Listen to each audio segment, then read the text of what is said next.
تو جان لیجئے کہ یہ مقصد بعثت محمدی صلی اللہ علیہ وسلم بتمام و کمال اس وقت پورا ہوگا جب کل عالم انسانیت پر، کل روئے ارضی پر اللہ کا دین اسی طرح غالب ہو جائے گا جس طرح کہ محمد رسول اللہ والذین معہ صلی اللہ علیہ وسلم ورضی اللہ تعالی عنہم اجمعین، ان کے ہاتھوں سے، ان کے ایثار سے، ان کی قربانیوں سے، جن کا نقشہ آپ کے سامنے مولانا کھینچ چکے ہیں، ان کے اثار، ان کی قربانیاں، ان کی محنت، ان کی جفاکشی، ان کی سرفروشی، ان کے جان تن من دھن لگا دینے کے نتیجے میں جیسے اس وقت غالب ہوا تھا کل روئے ارضی پر غالب ہوگا، تب کہیں جا کر مقصد بعثت محمدی مکمل ہوگا۔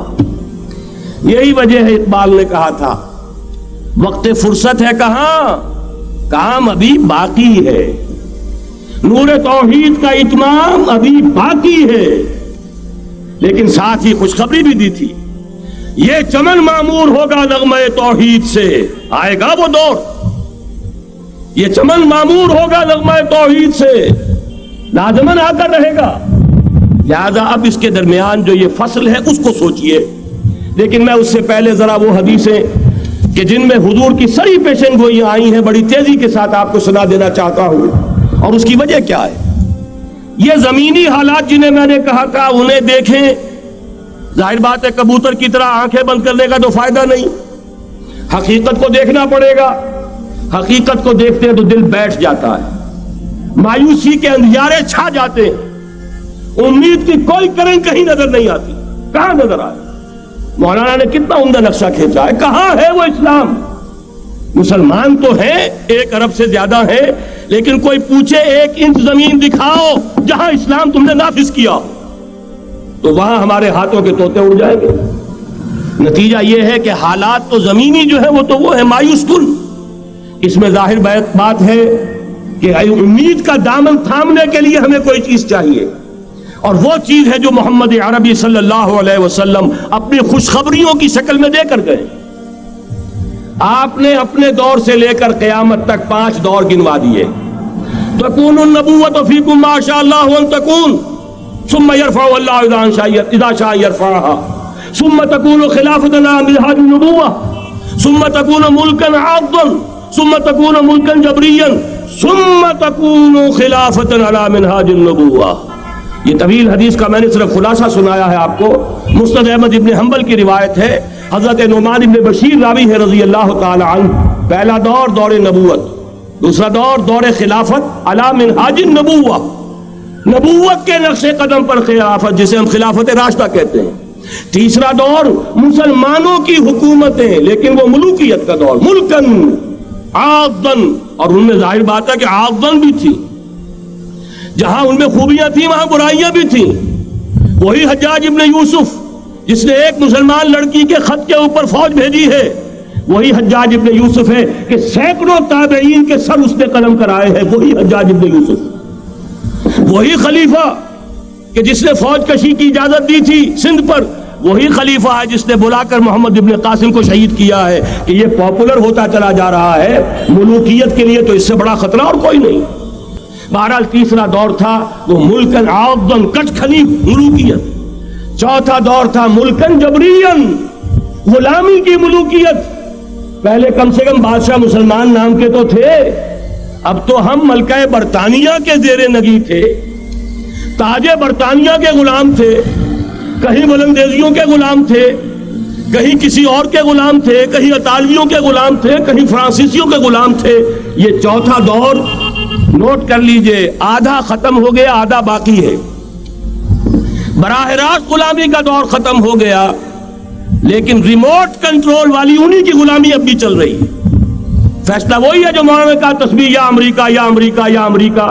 وہی لوگ، وہی ذہن، وہی ان کی بود و باش، وہی ان کی معاشرت، وہی ان کی سوچ، وہی ان کے اقدار، وہی ان کے نظریات، وہی ان کی معاشیات، وہی ان کی معاشرت، ہر شے وہی ہے، صرف رنگ کا فرق ہے اور کچھ نہیں۔ نظام ابھی وہی ہے، چلانے والے بھی انہی کے پرستار ہیں، بلکہ ریموٹ کنٹرول سے وہی چلا رہے ہیں۔ وہ تو آپ کے بجٹ کا بھی فیصلہ کرتے ہیں، آپ کی الیکٹریسٹی کے ریٹس بھی معین کرتے ہیں۔ تو حال یہ ہے کہ ابھی وہ چوتھا دور ختم نہیں ہوا۔ فرق صرف یہ ہے کہ ڈائریکٹ کی بجائے ریموٹ کنٹرول ہے، لیکن حضور کی خوشخبری یہ ہے ثم تکون خلافۃ علی منہاج النبوہ، پھر ایک دور آئے گا خلافت علی منہاج النبوہ کا. یہ محمد الرسول اللہ کی نوید ہے. وہو صادق المصدوق، وہ سچے ہیں، ان کی صداقت پر خود اللہ گواہ ہے. لہذا وہ دور آ کر رہے گا، اس میں کسی بھی بندے مومن کے لیے کسی شک و شبے کی کوئی گنجائش نہیں. اگلی حدیث اگلی سنیے. اب جب یہ دور آئے گا تو عالمی ہوگا، جیو ورلڈ آرڈر نہیں ہوگا، جسٹ ورلڈ آرڈر ہوگا. یہ نیو ورلڈ آرڈر NWO، حقیقت میں جیو ورلڈ آرڈر ہے JWO، لیکن اسی کو بدلنا ہے جسٹ ورلڈ آرڈر آف اسلام، اور وہ گلوبل ہوگا. 2 حدیثوں کا تذکرہ کر دوں. حضرت ثوبان حضور کے ایک آزاد شدہ غلام تھے. وہ روایت کرتے ہیں، مسلم شریف کی روایت ہے، یہ صحیحین میں فرماتے ہیں کہ حضور نے ارشاد فرمایا ان اللہ زوالی الارض فرأیت مشارقها ومغاربها وان امتی سیبلغ ملکها ما زوی لی منها. رواہ مسلم رحمہ اللہ. حضور فرماتے ہیں اللہ تعالیٰ نے میرے لیے پوری زمین کو لپیٹ دیا، یہاں تک کہ میں نے اس کے سارے مشرق دیکھ لیے، سارے مغرب دیکھ لیے. اور سن لو مجھ سے، ٹیک اٹ فرام می، میری امت کی حکومت ان تمام علاقوں پر قائم ہو کر رہے گی جو مجھے زمین کو لپیٹ کر اور سکیڑ کر دکھا دیے گئے. گلوبل ہوگی کہ نہیں؟ دوسری حدیث سنیے، یہ پھر مسند احمد ابن حنبل کی ہے. حضرت مقداد ابن الاسود رضی اللہ تعالی عنہ فرماتے ہیں حضور نے فرمایا لا يبقى على ظهر الارض بيت وبر ولا مدر الا ادخله الله كلمة الاسلام بعز عزيز وذل ذليل اما يعزهم الله فيجعلهم من اهلها او يذلهم فيدونون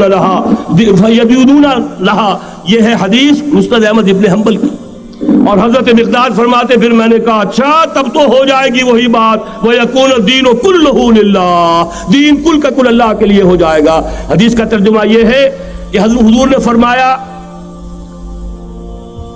روئے زمین پر نہ کوئی اینٹ گارے کا بنا ہوا گھر رہے گا، نہ کوئی اونٹ کے بالوں کے بنے ہوئے کمبلوں کا خیمہ رہے گا جس میں اللہ تعالیٰ کلمہ اسلام کو داخل نہ کر دے. لیکن یہ داخلہ 2 طریقے سے ہوگا، بعز عزیز و ذل ذلیل، یا صاحب عزت کے اعزاز کے ساتھ یا کسی مغلوب کی مغلوبیت کے ساتھ. یعنی یا تو اللہ تعالیٰ ان کا اعزاز فرمائے گا اور وہ کلمہ اسلام کے خود قائل ہو جائیں گے.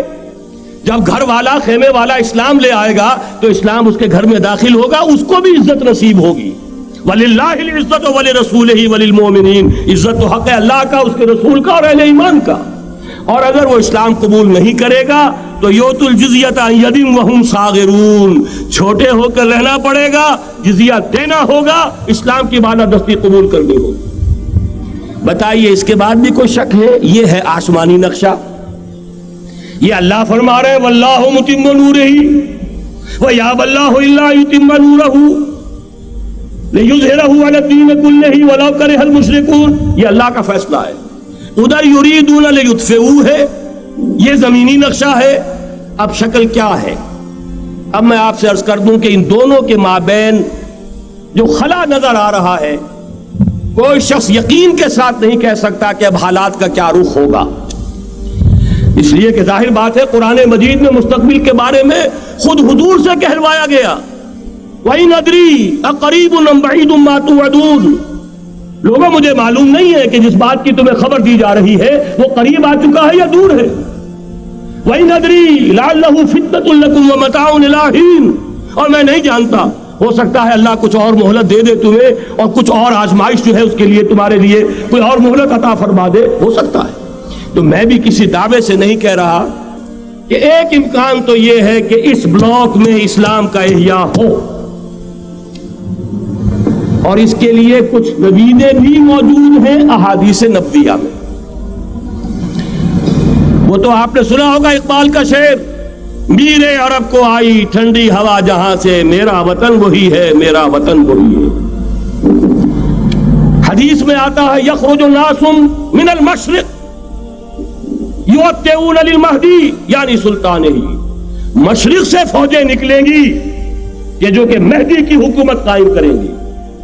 اور یہ ہوں گے حضرت فاطمہ کی نسل ہی سے رضی اللہ تعالی عنہا، لیکن عالم عرب کے اندر پھر ایک طاقت بن کر ابھریں گے، باطل کی قوتوں کے خلاف جہاد کریں گے، لیکن ان کو مدد آئے گی دو طرف سے، ایک زمینی مدد آئے گی مشرق سے، ایک آسمانی مدد آئے گی، عیسیٰ ابن مریم کا نزول، حضرت مسیح علیہ الصلوۃ والسلام جو زندہ آسمان پر اٹھائے گئے تھے نازل ہوں گے، اور در حقیقت ان دو مددوں کے نتیجے میں پھر یہود کا قلعہ قمع ہوگا، اور یہی گریٹر اسرائیل ان کا گریٹر گریو یارڈ بن کر رہے گا، عظیم تر قبرستان بن کر رہے گا۔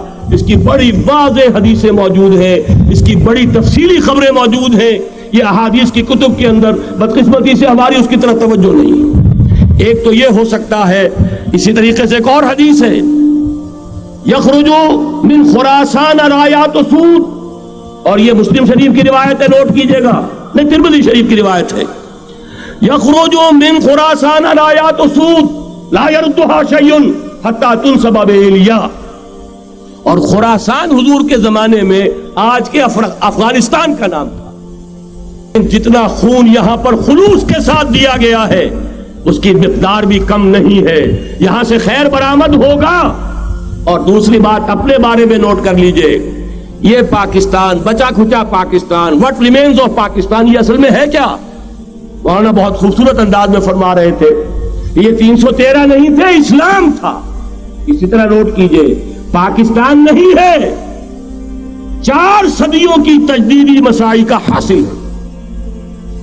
آپ نے کبھی نوٹ کیا ختم نبوت کے بعد اب سب سے اونچا منصب کس کا ہے؟ مجددین۔ سنن ابی داؤد کی روایت، ان اللہ یبعث فی ہذہ الامہ علی راس کل 100 عام من یجدد لها دینها۔ اور نوٹ کیجئے، کوئی بات ہے 1000 برس تک سارے مجدد عالم عرب میں پیدا ہوئے، جیسے ہی دوسرا 1000 سال شروع ہوا، الف ثانی کا مجدد اعظم شیخ احمد سرہندی کہا تھا، صنم خانہ ہند میں حاضر ہوا میں شیخ مجدد کی لحد پر، وہ خاک کے ہے زیر فلک مطلع انوار، گردن نہ جھکی جس کی جہانگیر کے آگے، جس کے نفس گرم سے ہے گرمی آرا وہ۔ پھر 12ویں صدی کا مجدد اعظم امام الہند شاہ ولی اللہ دہلوی، 13ویں صدی کا مجدد اعظم سید احمد بریلوی، اس کے خون کا امین اور اس کے ساتھ کے شہداء کے خون کا امین، ان کے جسموں کا امین آپ کا خطہ ہزارہ، آپ کا خطہ سوات، اس میں ان کی جانیں ہیں جو دی گئی ہیں۔ اور وہ نہایت میں آپ سے عرض کر دوں، دور صحابہ کے بعد اتنا خالص اسلامی جہاد پوری مسلمان تاریخ میں نہیں ملے گا جتنا وہ تحریک شہیدین کا۔ 14ویں صدی ہجری میں شیخ الہند جیسا مجاہد اعظم کہ انگریز نے گرفتار کر کے قید بھی کیا ہے، تو کہاں ہندوستان میں نہیں، کہاں جزیرہ سائرس، کیا نام تھا،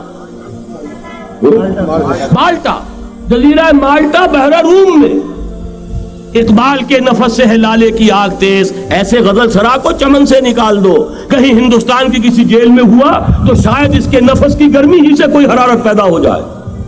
اور اسی صدی میں 14ویں صدی ہجری میں اقبال جیسا مفکر، اسی 14ویں صدی ہجری میں مودودی جیسا مصنف، اسی 14ویں صدی ہجری میں مولانا الیاس جیسا مبلغ رحمہم اللہ، عظیم شخصیتیں آج پورے عالم اسلام میں آپ کو تبلیغی دوست ملیں گے۔ یہ کہاں سے شروع ہوئی تحریک؟ دہلی کی ایک چھوٹی سی مسجد سے، وہ مسجد بنگلے والی اب تو بڑی عالیشان ہو گئی ہے، جب وہاں شروع ہوا تھا کام بڑی چھوٹی سی مسجد۔ یہ سارے کام یہاں کیوں ہوئے؟ پورا عالم اسلام آزاد ہوا، کہیں نعرہ اسلام کا نہیں لگا، کہیں عرب قومیت پر، کہیں کسی اور عصبیت پر تحریکیں چلی ہیں، صرف تحریک پاکستان تھی کہ پاکستان کا مطلب کیا؟ لا الہ الا اللہ۔ کوئی سبب ہے کہ یہاں قرارداد مقاصد پاس ہوئی، حاکمیت اللہ کی ہے کہ اکبر نام لیتا ہے خدا کا اس زمانے میں۔ یہ سارا ماضی سامنے رکھیے اور حضور کی دی ہوئی پیشین گوئیوں کا مستقبل سامنے رکھیے، ان دونوں سے ثابت ہوتا ہے اس خطہ ارضی سے کچھ ہونا ہے۔